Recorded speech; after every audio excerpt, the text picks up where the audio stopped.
இன்னைக்கு champions trophy இரண்டாவது league ஆட்டத்தில் நம்ம இந்திய அணியும் பங்களாதேஷ் அணியும் நேருக்கு நேராக துபாயில் மோதிருந்தாங்க.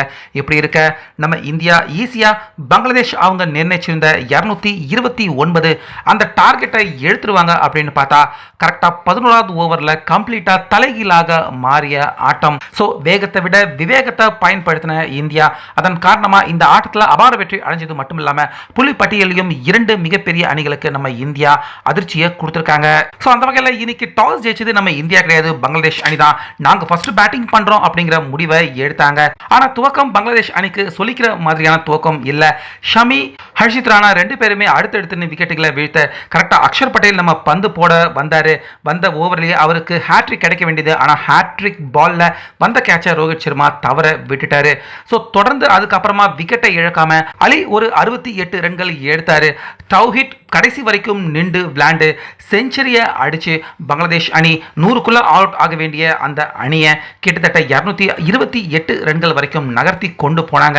ஸோ இதன் காரணமாக 229 ரன் தான் டார்கெட், ஈஸியாக நம்ம இந்தியா எடுத்துருவாங்க அப்படின்னு பார்த்தா இரண்டாம் பாதியில் ஸ்பின்னர்களுக்கு நல்ல அனுகூலமான பிச்சாக இருந்திருக்கு. ஸோ ஸ்பின்னர்களை எதிர்த்து ஹிட் பண்ண நினைச்சா கண்டிப்பாக விக்கெட்டை இழக்க வேண்டியதான். அப்படிப்பட்ட மோசமான நிலைமை அப்படியே கம்ப்ளீட்டாக தலைகீழாக நம்ம இந்திய அணிக்கு எதிராக மாற ரோஹித் சர்மா அபரமா விளையாண்டாரு. அவர் அடித்த அடிக்கு நிச்சயமாக செஞ்சுரி அடிக்க போகிறாரு அப்படின்னு தான் எல்லாருமே எதிர்பார்த்தாங்க.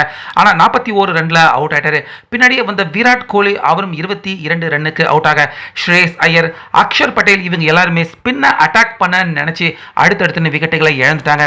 ஆனால் விட்டு கொடுக்காத நம்ம சுப்மன் கில் ரொம்ப நிதானமாகவும் பொறுப்பாகவும் விளையாண்டாரு.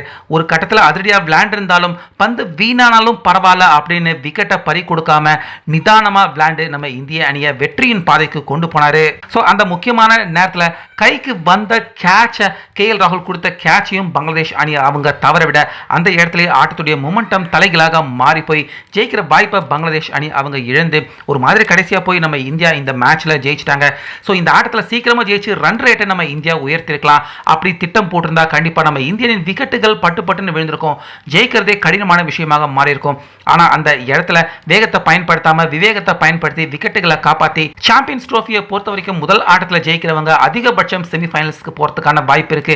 அந்த வகையில் நம்ம இந்தியா முதலாவது ஆட்டமே தற்போது ஜெயிக்கிறது செமிஃபைனல்ஸ்க்கு உள்ள போகிறதுக்கான வாய்ப்பை அதிகரிச்சிருக்கு. அதே போல பாகிஸ்தான் நேற்று தோத்துருக்காங்க. அதே போல நம்ம இந்திய அணியின் வெற்றி நியூசிலாந்து அணி பாகிஸ்தான் 2 அணிகளுக்குமே ஒரு விதமான அச்சத்தை கண்டிப்பாக கொடுத்துருக்கு. ஸோ இதன் காரணமாக புள்ளி பட்டியலும் நம்ம இந்தியா செமிஃபைனல்ஸ்க்கு தகுதி பெற ஒரு வலுவான நிலைமையில் தான் இருக்காங்க.